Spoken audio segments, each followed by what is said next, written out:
Meidän Roppen on alkanut käyttäytyä viime aikoina vähän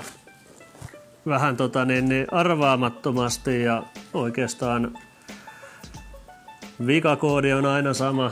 Roppeni löytyy keskeltä pihaa pysähtyneenä. Se on joko ansassa tai sitten se on pysähtynyt takatörmäystunnistusanturi virheen takia ja pienten keskusteluiden jälkeen niin on hyvin todennäköistä, että nämä viat aiheutuu siitä, että tämä ruohonleikkuri on riittävän pitkään leikannut tuolla pitkin pihaa ja sinne on kertynyt sitten nurmisilppua ja kaikkea muuta likaa tonne leikkurin kuoren ja sen itse leikkurin noiden kaiken maailman runkorakenteiden väliin.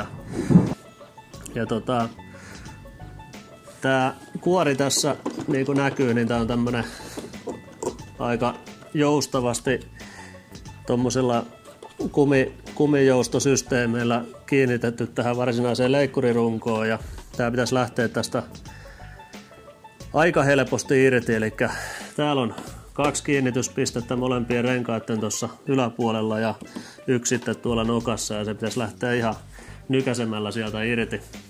Koitetaan lähteekö se täältä. Ensimmäinen, toinen. Otetaan tuolta luukku auki ja 3. lähti siitä. Aavistuksen verran kääntää, niin näkyy, että leikkuri on aika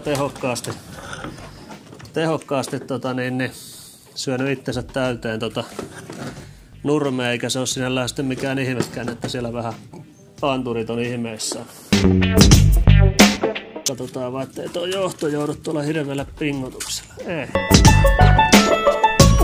Mä ihan käsipelillä tosta ja sitten mulla on tossa vähän harjaa ja vaimon hammasharjaa, millä voi sitten puhdistaa loput.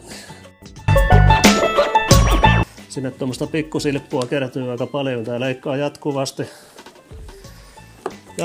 niin se leikkuu korkeus on aika pieni, mitä se leikkaa. Semmosia 5 millin pätkiä ruohoa, niin se sitten pöllyää tänne pitkin renkaita ja pitkin välejä.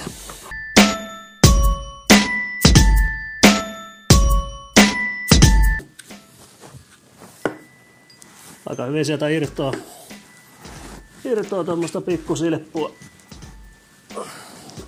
lattian täydeltä. Mutta toisaalta olisi tämän ehkä voinut vähän järkevämminkin toteuttaa niin, että se ei tänne näin paljon pääse, etenkään tuonne niinku kriittisiin paikkoihin, niin pääse tätä likaa keräämään. Että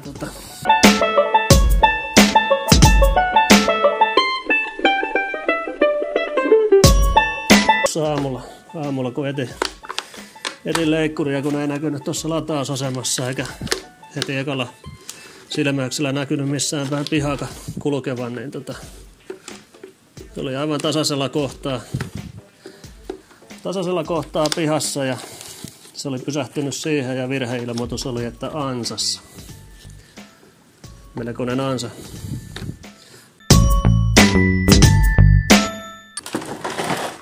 Puhdistuksen jälkeen ihan siistissä kunnossa edelleen. Tää on ollut meillä nyt semmoisen 1,5 kuukautta suurin piirtein ajossa.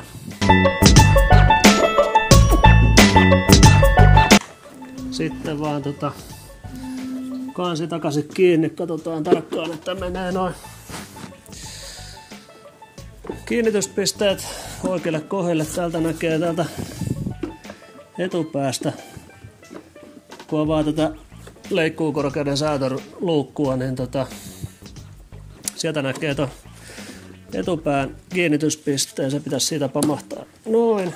Ja nyt kun se on paikallaan, niin tää on aika helppo hakea sitten tää takapää. Sormella kokeilee tuolta, että ensimmäinen menee noin paikalleen ja toi. Kovaa ajoa meidän Roppenilla. Hyvä. Se oli siinä.